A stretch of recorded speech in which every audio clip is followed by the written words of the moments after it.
Hello friends, welcome to our YouTube channel JK quick learning. आज से हम इस चैनल पे सुपरवाइजर पोस्ट्स की क्लास स्टार्ट करने जा रहे हैं। मैं आपको यकीन के साथ कह सकता हूं कि जो जो पोर्शन मैं आपको पढ़ाऊंगा उसके आप खुद के नोटिस बनाइए। वो आपको किसी और से पढ़ने की जरूरत नहीं पड़ेगी। बस आप जितना हमें सपोर्ट करोगे उतना ही हम ज्यादा से ज्यादा पोर्शन कवर करवा सकते हैं। आपकी सपोर्ट की वजह से हमें मोटिवेशन मिलेगी और ज्यादा वीडियोस बनाने के लिए।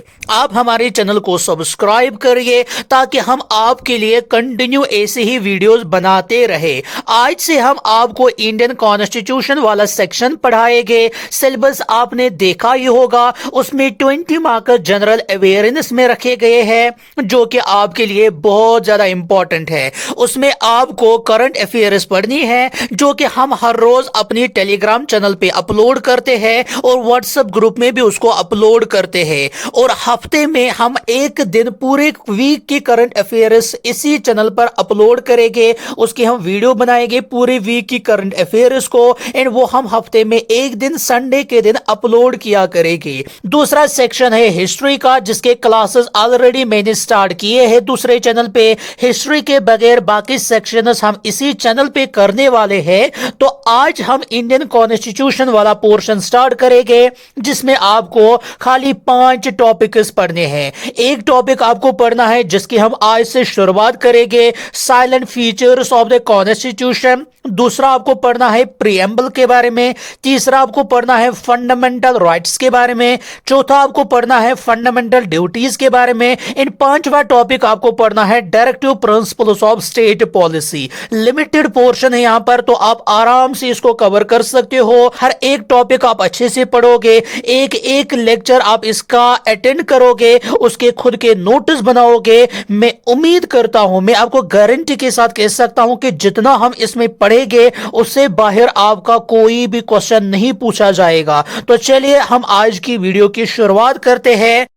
तो यहां पर आप देख सकते हो कि हम basic features of the constitution से स्टार्ट करेंगे। लेकिन फीचर्स ऑफ कॉन्स्टिट्यूशन को समझने से पहले कौन कौन सी खूबियां हैं हमारे कॉन्स्टिट्यूशन की, कौन कौन से खासियतें हैं, वो सारी की सारी खासियतें हम एक एक करके पढ़ेंगे। लेकिन सबसे पहले हमें पता होना चाहिए कि कॉन्स्टिट्यूशन हम किसे कहते हैं। तो आसान लैंग्वेज में हम ये कह सकते हैं कि कॉन्स्टिट्यूशन एक ऐसी बुक होती है जिसके अंदर रूल्स लिखे होते हैं। रूल्स क्या लिखे होते हैं कि एक कंट्री को कैसे गवर्न करना है, या एक कंट्री के अंदर जो लोग हैं उसको एक मुल्क के अंदर कैसे रहना है, एक कंट्री के अंदर जो गवर्नमेंट होती है उसको अपनी कंट्री को कैसे चलाना है। यही कानून जिस बुक के अंदर लिखे होते हैं वही बुक कॉन्स्टिट्यूशन कहलाती है। यह आप सिंपल लैंग्वेज में याद रख सकते हो। उसके बाद यहां पर कॉन्स्टिट्यूशन के डेट्स के बारे में यहां पर हम इंपॉर्टेंट पॉइंट्स देखेंगे। सबसे पहला है यहां पर कि 26 नवंबर 1949 में ही कॉन्स्टिट्यूशन को एडॉप्ट किया जाता है, यानी कि इस दिन कॉन्स्टिट्यूशन को कंप्लीट किया जाता है। एंड 26 नवंबर को ही कॉन्स्टिट्यूशन डे भी मनाया जाता है। यह आपके एग्जाम में पूछा जा सकता है कि कॉन्स्टिट्यूशन डे कब मनाया जाता है, तो याद रखोगे आप 26 नवंबर कॉन्स्टिट्यूशन डे मनाया जाता है। लेकिन उसके बाद 26 जनवरी 1950 के अंदर इस कॉन्स्टिट्यूशन को लागू किया जाता है, इसको एनेक्ट किया जाता है। तो यहां पर इंपॉर्टेंट बात यह समझने के लायक है कि अगर 26 नवंबर 1949 में ही कॉन्स्टिट्यूशन तैयार होके आया था, तो 26 जनवरी 1950 में इसको क्यों लागू किया गया, इसको क्यों एनेक्ट इस दिन किया गया, कि इस दिन की क्यों इतनी इंपॉर्टेंस थी जिसकी वजह से इसी दिन हमारे कॉन्स्टिट्यूशन को एनेक्ट किया जाता है। इसके पीछे हिस्टोरिकल इंपॉर्टेंस इस दिन की है। क्या होता है कि 1929 के अंदर जो इंडियन नेशनल कांग्रेस का जो सेशन होता है वो लाहौर में होता है। एंड इस सेशन के जो प्रेसिडेंट होते हैं वो होते हैं जवाहरलाल नेहरू। एंड जवाहरलाल नेहरू इस सेशन के अंदर बोलते हैं कि आज से हम अंग्रेजों से अपनी बातें नहीं मनवाएंगे, वो करिए आप हमारे लिए, आप हमारे लिए ये करिए, हम आज के बाद एक ही चीज अंग्रेजों से मांगेंगे, वो है कंप्लीट इंडिपेंडेंस, यानी कि हमें पूर्ण स्वराज चाहिए।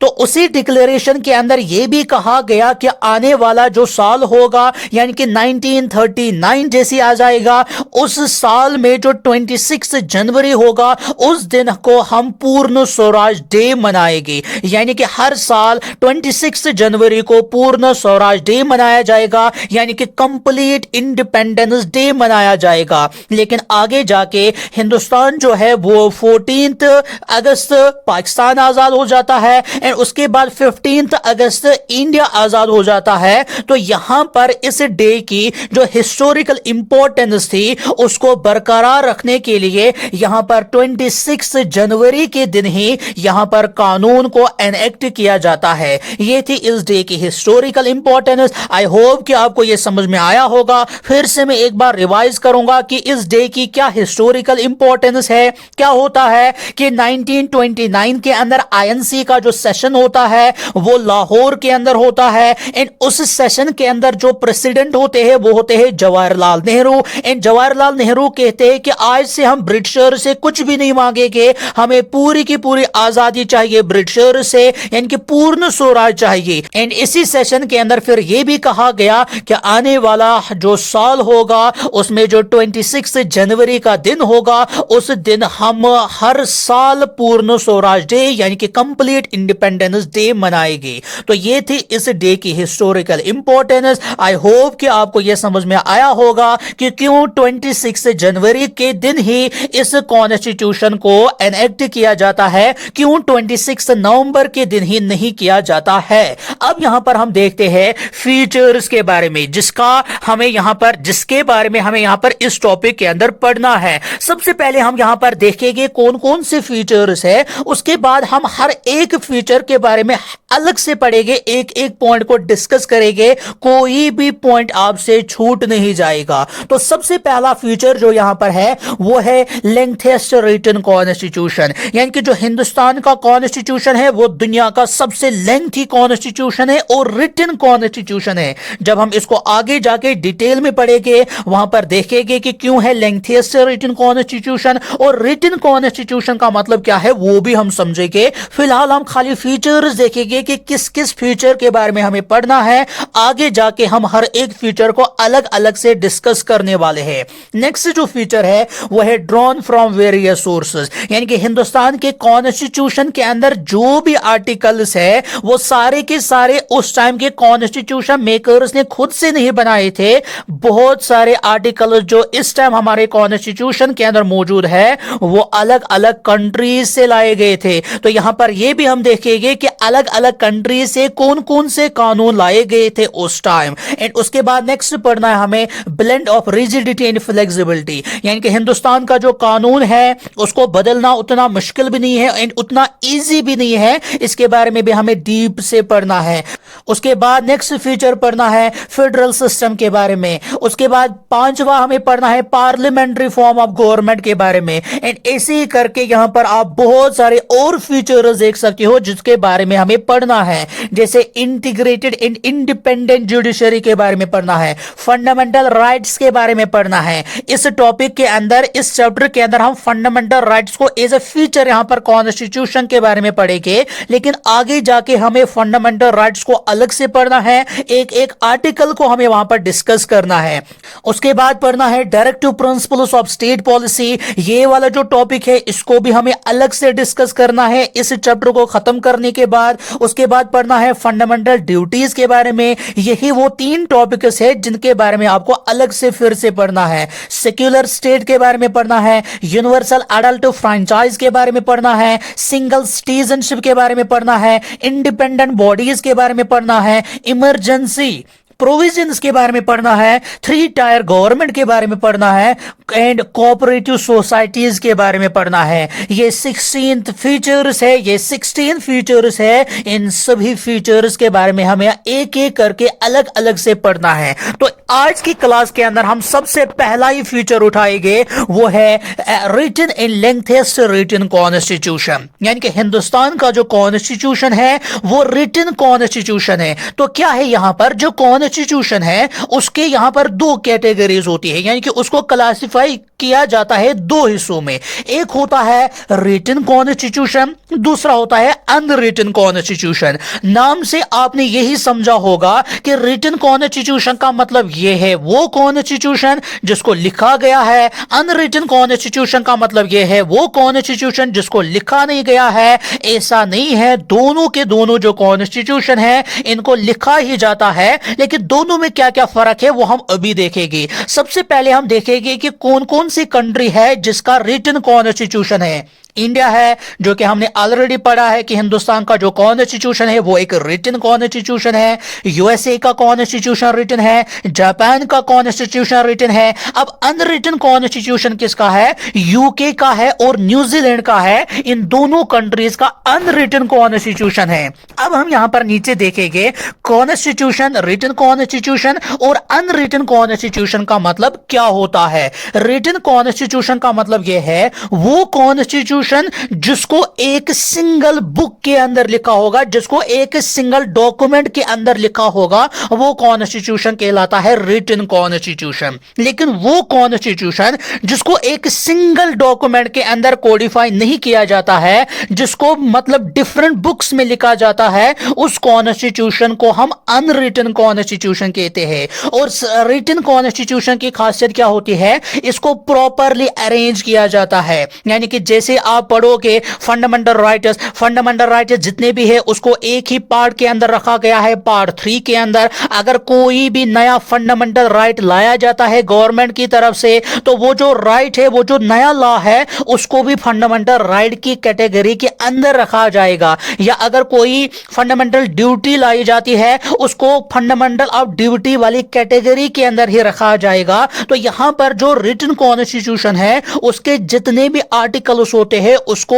एक पर्टिकुलर खास ऑर्डर में अरेंज किया जाता है। लेकिन जो अनरिटन कॉन्स्टिट्यूशन है उसको किसी भी पर्टिकुलर ऑर्डर में अरेंज नहीं किया जाता है। जैसे अगर कोई फंडामेंटल राइट इंट्रोड्यूस किया जाएगा, नया लॉ लाया जाएगा फंडामेंटल राइट के रिलेटेड, तो उस लॉ को फंडामेंटल राइट के अंदर ही नहीं रखा जाता है, उसको ऐसे ही कहीं पर भी लिखा जाता है, वहां पर उसको किसी पर्टिकुलर ऑर्डर में अरेंज नहीं किया जाता है। और यहां पर रिटन कॉन्स्टिट्यूशन के अंदर क्या होता है? कॉन्स्टिट्यूशन जो होता है वो एक सुप्रीम होता है, यानी कि जो पार्लियामेंट है उसको कॉन्स्टिट्यूशन के अंडर ही काम करना पड़ेगा। जो भी लोग है, जितने भी गवर्नमेंट के अंदर काम कर रहे होंगे, उनको कॉन्स्टिट्यूशन के अकॉर्डिंग ही काम करना पड़ेगा। लेकिन अनरिटन कॉन्स्टिट्यूशन के अंदर क्या होता है? जो कॉन्स्टिट्यूशन है ये सुप्रीम नहीं होता है, यहां पर पार्लियामेंट सुप्रीम होता है, यानी कि पार्लियामेंट ही अपने अकॉर्डिंग यहां पर लॉ बनाते हैं।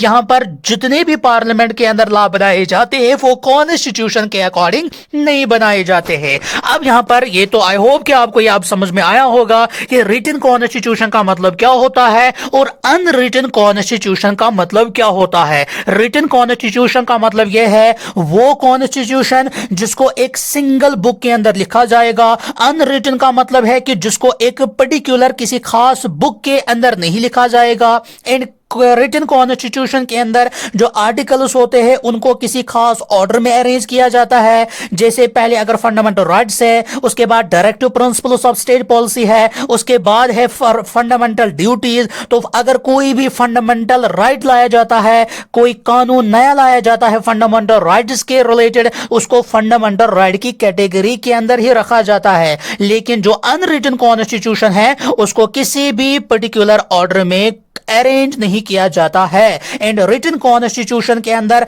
कॉन्स्टिट्यूशन सुप्रीम होता है, लेकिन अनरिटन कॉन्स्टिट्यूशन के अंदर पार्लियामेंट सुप्रीम होता है, ना कि कॉन्स्टिट्यूशन सुप्रीम होता है। अब हम यहां पर देखेंगे कि हिंदुस्तान का जो कॉन्स्टिट्यूशन है वो दुनिया का सबसे लेंथेस्ट रिटन कॉन्स्टिट्यूशन है। अब देखते हैं कि इस कॉन्स्टिट्यूशन के अंदर इतनी क्या बला है कि ये दुनिया का सबसे लेंथेस्ट रिटन कॉन्स्टिट्यूशन बन चुका है। जैसे ही 1949 के अंदर हमने ऑलरेडी देखा कि 26 नवंबर 1949 के दिन ही कॉन्स्टिट्यूशन तैयार था। तो उस टाइम हिंदुस्तान के कॉन्स्टिट्यूशन के अंदर 22 पार्ट्स थे, 395 आर्टिकल्स थे एंड 8 शेड्यूल्स थे। यहां से क्वेश्चन बन सकता है कि जिस टाइम कॉन्स्टिट्यूशन को बनाया गया था उस टाइम कॉन्स्टिट्यूशन के कितने पार्ट्स थे? 22 पार्ट्स थे। कितने आर्टिकल्स थे? 395 आर्टिकल्स थे। कितने शेड्यूल्स थे? 8 शेड्यूल्स थे। लेकिन अब अगर हम 2019 की बात करेंगे,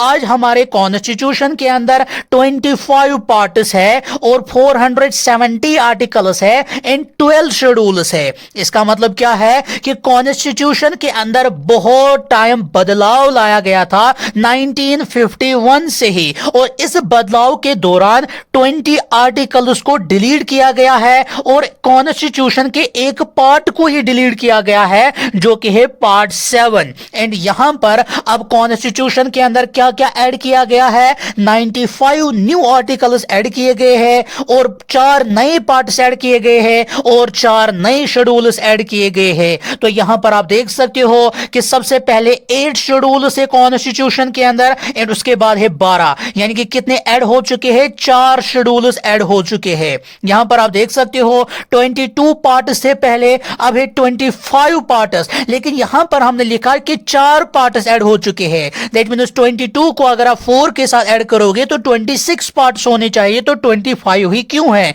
क्योंकि यहां पर हमने देखा कि कॉन्स्टिट्यूशन का जो एक पार्ट है पार्ट 7 उसको कॉन्स्टिट्यूशन से डिलीट ही किया गया है। तो इस वजह से यहां पर आप याद रख सकते हो कि प्रेजेंट में कॉन्स्टिट्यूशन के 25 पार्ट्स है, 470 आर्टिकल्स है और 12 शेड्यूल्स है। एंड वक्त के साथ साथ ये जो आर्टिकल्स है, ये जो शेड्यूल्स है, ये जो पार्ट्स है, ये ऐड किए जाते हैं।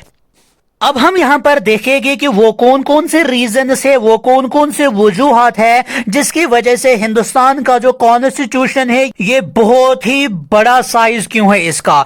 इसके पीछे यहां पर हम 3 फैक्टर्स के बारे में पढ़ेंगे। तो सबसे पहला फैक्टर जो है वो है जियोग्राफिकल फैक्टर, यानी कि हिंदुस्तान जो है, जो इंडिया है, ये एक बहुत ही बड़ी कंट्री है। तो बहुत ही बड़ी कंट्री होने की वजह से यहां पर बहुत ही ज्यादा डाइवर्सिटी है, यानी कि अलग अलग मजहब के मानने वाले लोग हैं। इसकी वजह से जो हिंदुस्तान का जो कॉन्स्टिट्यूशन है इसका बहुत ही बड़ा साइज है। एंड इसके बाद नेक्स्ट रीजन है हिस्टोरिकल फैक्टर्स, यानी कि already government of India act 1935 लाया गया था जिसके अंदर एक कॉन्स्टिट्यूशन बनाया गया था। तो वो जो यहां पर एक्ट लाया गया था उसके भी बहुत सारे लॉज इस कॉन्स्टिट्यूशन के अंदर रखे गए थे, जो कि हम आने वाले नेक्स्ट फ्यूचर के अंदर ही देखेंगे कि हिंदुस्तान का जो बहुत ही बड़ा सेक्शन है इस टाइम कॉन्स्टिट्यूशन का, वो गवर्नमेंट ऑफ इंडिया एक्ट से ही लाया गया था। एंड नेक्स्ट रीजन क्या है? यहां पर single constitution for both centre and states, यानी कि हिंदुस्तान के अंदर जो कॉन्स्टिट्यूशन है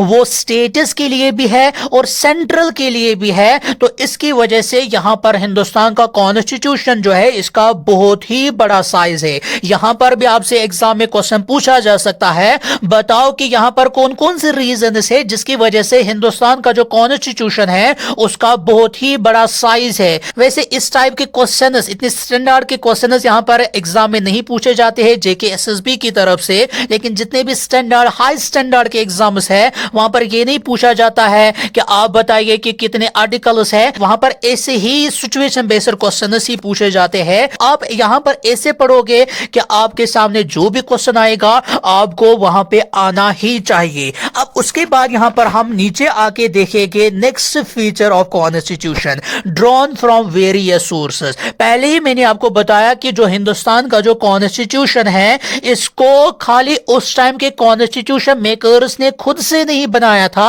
इस कॉन्स्टिट्यूशन को अलग अलग कंट्रीज से, अलग अलग कंट्रीज के अंदर जो कॉन्स्टिट्यूशन है उन कॉन्स्टिट्यूशन के अंदर जो अच्छी अच्छी चीजें थी उनसे उन चीजों को लाया गया था और हिंदुस्तान के कॉन्स्टिट्यूशन के अंदर उनको लिखा गया था। तो यहां पर हम देखेंगे constitution of India borrowed provisions from constitution of other countries and government of India act 1935, यानी यानी कि हिंदुस्तान का जो कॉन्स्टिट्यूशन है, यहां पर हिंदुस्तान का जो कॉन्स्टिट्यूशन है इसको बाकी कंट्रीज के कॉन्स्टिट्यूशन से भी लाया गया है, और साथ ही साथ गवर्नमेंट ऑफ इंडिया एक्ट के अंदर जो लाए गए थे कानून वो भी इस कॉन्स्टिट्यूशन के अंदर लिखे गए हैं। इंडिया के जो कॉन्स्टिट्यूशन का जो स्ट्रक्चरल पार्ट है उसको government of India act of 1935 से लाया गया है। इसके अंदर क्या क्या लाया गया है कि फेडरल स्कीम इसके अंदर लाए गए हैं, ऑफिस ऑफ गवर्नर के बारे में यहां पर जो कानून है वो लाए गए हैं, जुडिशरी के जो कानून है वो लाए गए हैं। तो यहां पर आप शॉर्ट में इतना ही याद रखोगे कि government of India act of 1935 से कौन सा हिस्सा है हमारे कॉन्स्टिट्यूशन के अंदर, वो है स्ट्रक्चरल पार्ट ऑफ कॉन्स्टिट्यूशन। उसके बाद नेक्स्ट है यहां पर फंडामेंटल राइट्स जो है, जो कि बहुत ही इंपॉर्टेंट हिस्सा है हमारे कॉन्स्टिट्यूशन का, उसको अमेरिका के कॉन्स्टिट्यूशन से लाया गया था। जैसे नेक्स्ट पार्ट आपको पढ़ना है directive principles of state policy, इसको आयरिश कॉन्स्टिट्यूशन से लाया गया है। एंड पॉलिटिकल पार्ट जो है इसको ब्रिटिश कॉन्स्टिट्यूशन से लाया गया है। वैसे ही बाकी जो कानून है इनको अलग अलग कंट्रीज से लाया गया है। जैसे कनाडा के कॉन्स्टिट्यूशन से कुछ लॉज लाए गए हैं, ऑस्ट्रेलिया के कॉन्स्टिट्यूशन से कुछ लॉज लाए गए हैं, जर्मनी से लाए गए हैं, यूएसएसआर से लाए गए हैं। अब आज का ये रशिया है, उस टाइम जिस टाइम ये कानून लाए गए थे उस टाइम वो पूरा का पूरा यूएसएसआर कहलाता था। फ्रांस से कुछ कानून लाए गए हैं। तो यहां पर एक ही बात आप यहां पर याद रखोगे, हिंदुस्तान का जो कॉन्स्टिट्यूशन है इसके अंदर जो लॉज है, इसके अंदर जो कानून है वो खाली उस टाइम के कॉन्स्टिट्यूशन मेकर्स ने खुद से नहीं लिखे थे, वो तो खुद से भी कुछ कानून लिखे थे, लेकिन बहुत सारा हिस्सा जो है वो दुनिया के बाकी कंट्रीज के कॉन्स्टिट्यूशन से भी लाया गया था। यहां पर कौन कौन सा हिस्सा किससे लाया गया था, जितना मैंने आपको यहां पर पढ़ाया है इतना ही आप याद रखोगे। फंडामेंटल राइट्स कहां से लाए गए थे, directive principles of state policy कहां से लाए गए थे, और पॉलिटिकल पार्ट कहां से लाया गया था, और स्ट्रक्चरल पार्ट कहां से लाया गया था। ये 4-5 चीजें आप याद रखोगे कि कौन कौन सी चीज कहां से लाई गई थी। तो आई होप कि आपको ये वीडियो अच्छे से समझ में आई होगी। अगर आपको किसी भी टॉपिक में कोई भी कंफ्यूजन अब भी लग रहा है तो आप कमेंट बॉक्स में कमेंट कर सकते हो कि कहीं पे कोई कंफ्यूजन है। अगर आपको किसी भी पर्टिकुलर टॉपिक के रिलेटेड कोई भी क्लास चाहिए, कोई भी वीडियो चाहिए, तो आप कमेंट बॉक्स में बता सकते हो कि किस टॉपिक के बारे में आपको जल्द ही टॉपिक्स चाहिए और कौन सा पोर्शन हमें पहले ही यहां पर कवर करना चाहिए। आप हमें कमेंट बॉक्स में बता सकते हो। एंड इस वीडियो की जो पीडीएफ है वो आपको व्हाट्सएप ग्रुप पर भी मिलेगी, इसकी लिंक मैं वीडियो के डिस्क्रिप्शन बॉक्स में रखूंगा। एंड इस वीडियो की जो पीडीएफ है ये आपको हमारे टेलीग्राम चैनल पर भी मिलेगी। आई होप कि आपको अच्छे से समझ में आया होगा। अगर आपको इस वीडियो से कोई भी हेल्प हुई होगी तो आप हमारे इस चैनल को सब्सक्राइब करेगा।